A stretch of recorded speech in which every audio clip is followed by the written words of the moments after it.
At almost age 60, I said no to society's norms, and I took this huge leap of faith and traveled across the country. Welcome to my Airstream, the Silver Mermaid. Come take a tour.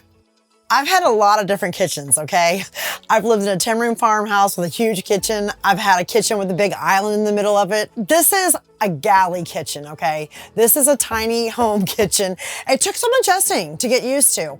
And I have some electrical appliances that I use, but I don't keep them out because I'm a minimalist. I like to keep it clean and neat. But I do have the propane stove top, and I use that, but I keep this out during the day to hide it because I don't like the way the stove looks. I'm not a big cook, okay? I kind of eat like a rabbit. I eat vegetables and hummus. But yeah, every morning, for the most part, I make breakfast on my propane stovetop. It's just awesome. Like when you're making breakfast, you're looking out. It's great having that option. It's here. I just keep it hidden during the day. I would love to eventually get a fold-out extension over here that I could use for like cutting vegetables or whatever, because I have a cutting board right now that I use. I bring it up and I move this. So I have to move things around a little bit when I cook, but I've gotten really adjusted to doing that. I have a plug outlet. When I'm hooked up to shore power, I can put my appliances in this, but normally I use my EcoFlow power station, and it's easy. The sink is, I love that it's a circle. I think that's really cool. I've had massive sinks, but I like it. I like the small, cozy feel of everything about my kitchen. I really do. What I would like to replace one day is this. This needs to come up higher so I can put like a big pot underneath there. But I've been doing this for 10 months and I'm very content with my sink. The water comes from a fresh tank. I have a 23-gallon fresh tank, okay? And I have to fill that up. I have a monitor that I keep an eye on to see what kind of water I've got going on there. And that provides all my water for me. I have a filtering system where I filter my drinking water, or I will just buy a gallon of drinking water and fill that up in there. All of my kitchen storage is under here. All my utensils are in here. I like my bamboo ware, okay? Because it's lightweight and it doesn't break. And then down here, I have my pottery, and my daughter made all of this. She's a ceramic artist, so I feel like I carry her with me everywhere I go. She just moved to Germany, and so that's a little sensitive subject. But yes, all of my pottery, my daughter made it. She's very talented. I actually have more than enough storage that I need. I don't have a ton of stuff. I've simplified. I purged a lot. That's the one thing about tiny home living. You have to purge, but you find out you can like make do with so little. I have found it simplifies life when you don't have a lot of stuff. And I don't miss anything, really, I don't. This kitchen is so special that I can stand here and look out these windows and prepare and have this view. I really do love my kitchen. Now we're gonna transition from the kitchen to the other part of the kitchen.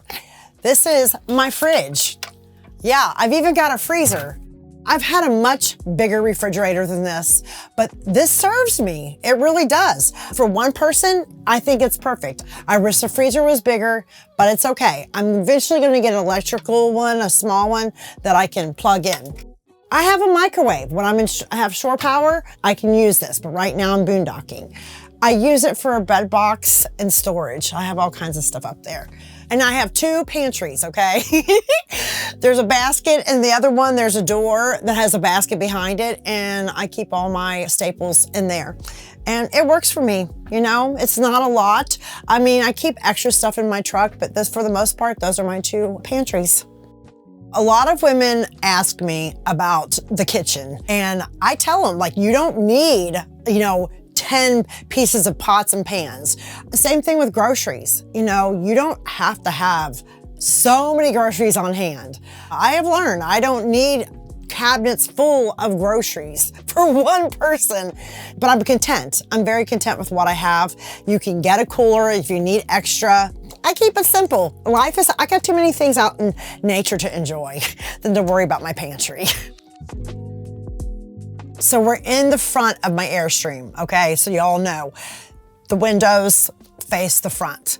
This is my hangout spot. I work here, I chill here, and normally it's a dinette set.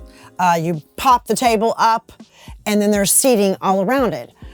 I've used it both ways. I really like it like this. It just fits my personality and my lifestyle better. It's comfortable. And then I can have people in. I have fit 4 people on here at one time before. I really believe when you are thinking about getting an RV, a van, or whatever, you've got to have a space where you can come that's comfy and cozy. I see some of these RVs, they have like a little table and they have, 2 benches. It's so uncomfortable. You're gonna regret that if you go that route. A lot of people have sofas. This is my sofa. And I think that's really important to have a place that you can be comfortable and cozy in, so you're not sitting in your bed all day, all the time. I know if you live in a van, it's a lot different. You have a lot less space, but you gotta have something. There's gotta be something that's your cozy spot.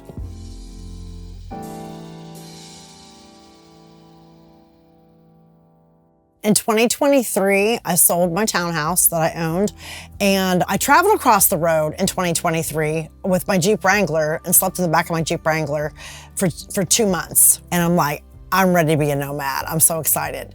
Long story short, my mom suddenly passed away of COVID. And so that threw me for a loop and I was not ready to get on the road at all. And so I had 16 months to heal mentally and physically and spiritually to be able to hit the road. And in 2025, the place I was leasing, the lease ran up and I got the RV.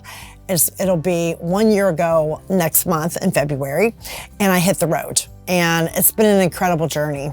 It really has. Okay, so now how much does it cost? I get that question a lot also by women.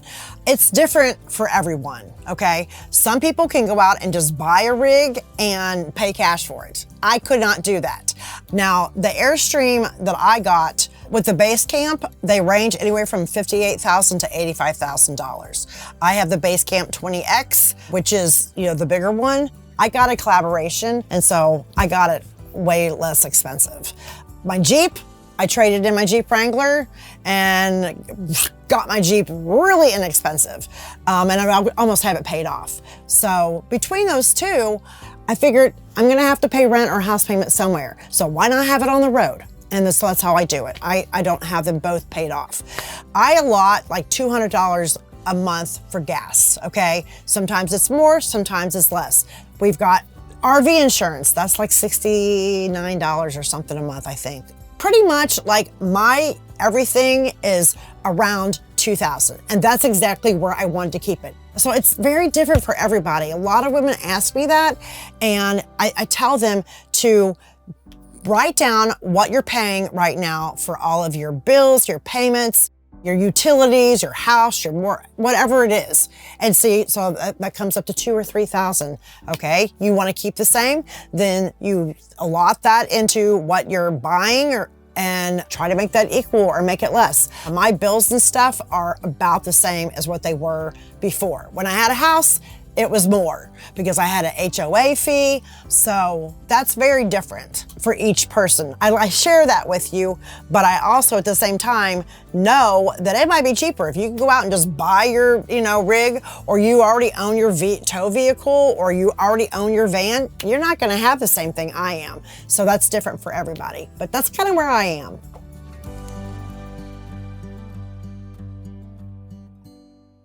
My bathroom. It's a wet bath. What is a wet bath? A wet bath is when you have your toilet and you have your shower all in one bathroom.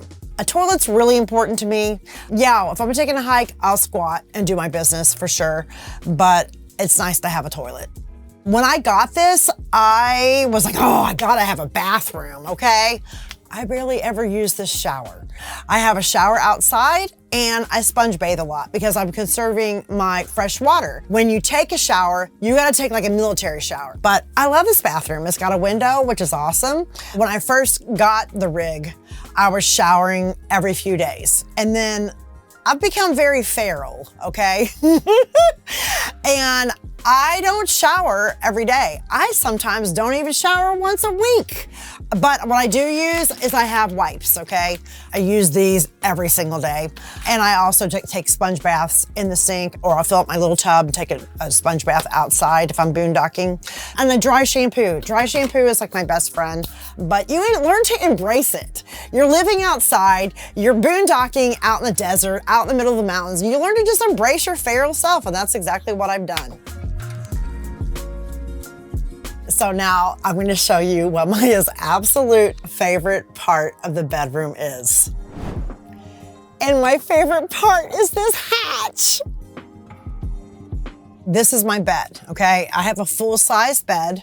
When I started the journey, I was over here on a twin bed, and I'm turning it into a full bed. These are 2 benches and there's tables in the middle, okay? And I was doing the twin bed because I wasn't sure, do I wanna get a mattress for a full or a twin or what? And then I won an RV mattress. And that was like, okay, that determines what I'm gonna do. And so I set this up like this. I love not tearing it down. That is another really important aspect, okay? If you're thinking about tiny home living, RV life, van life, do you want to tear down your bed and put it back together every single day? I didn't want to do that. I wanted to just have it up, have my bedroom, and make it easy. And it works out so good. So this little nook here, I kind of created this, okay? This wasn't part of the Airstream. There's a base there. I have some cushions down, and that is my place where I sit and look out the back hatch, work, read a book, talk on the phone, rest, take a nap. It's just like another little cozy nook that I have as an extension of the bed. And it's got that wonderful view out the back hatch. As far as my bedroom, I mean, I'm really happy with it the way it is. One thing I would love to have is like maybe some little end tables, but I have enough space on each side with the cushions that are underneath my mattress that they work as an end table. I have a basket here that I put my books in. I got some little cubbies over here. I keep my oils and my crystals on, and it works. That's one thing you just learn, like it's tiny home living. Everything is not gonna be perfect. And you learn to just improvise. And then you learn to like it and love it. I love it. I love this tiny little space. These are my closets. They're cubbies, and I keep my clothes in these compression bags. I have them all stacked up in there nice and neat. They zip, and I just stack it all in there. And those are my clothes, pretty much. I do wish I had more storage. I would love to have more clothes. I'd love to have cute little sundresses, but we don't have room for that. That's just one of the sacrifices you make with this tiny home living in my Airstream. And it's okay. I'm okay with it. If I buy any clothing ever, which I'm not a big shopper, I just make sure I can wad it up really small and roll it in there. I also have storage up here above my bed. So I use a lot of the big bulky stuff like my fleece and jackets and coats, and I roll them up and put them up there. And then I also have some storage up here also that I have above the kitchen area. Is it worth it not having a big old closet? 100% worth it, because I'm not a big shopper. I'm not into fashion and all of that. I have like 2 purses and I have a backpack.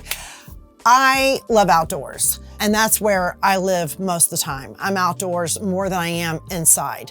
But I know for some women that's a struggle, okay? So that's something like if you're wanting to get an RV or a van, that's something you really need to look at and think about that. Am I gonna be able to put clothes in there? If not, I'm gonna have to purge. It's very freeing when you purge and you let go of stuff that you think you need, but you really don't need.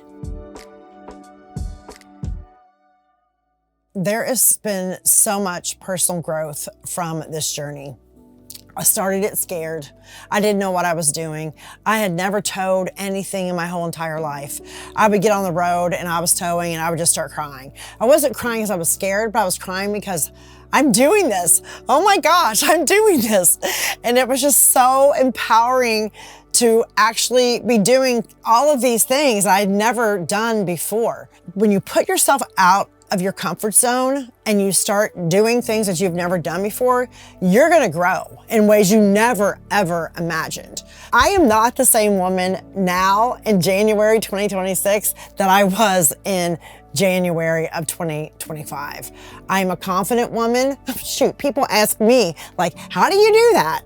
And I work with women and I help guide them and mentor them as a life mentor and empowerment coach.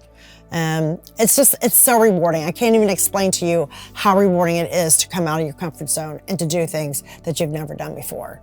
Thank you so much for watching. You can follow my journey over on the gram at @Silver Mermaid, over at YouTube, Silver Mermaid Adventures. I'm working on getting that going, and the links will be posted below for you to follow.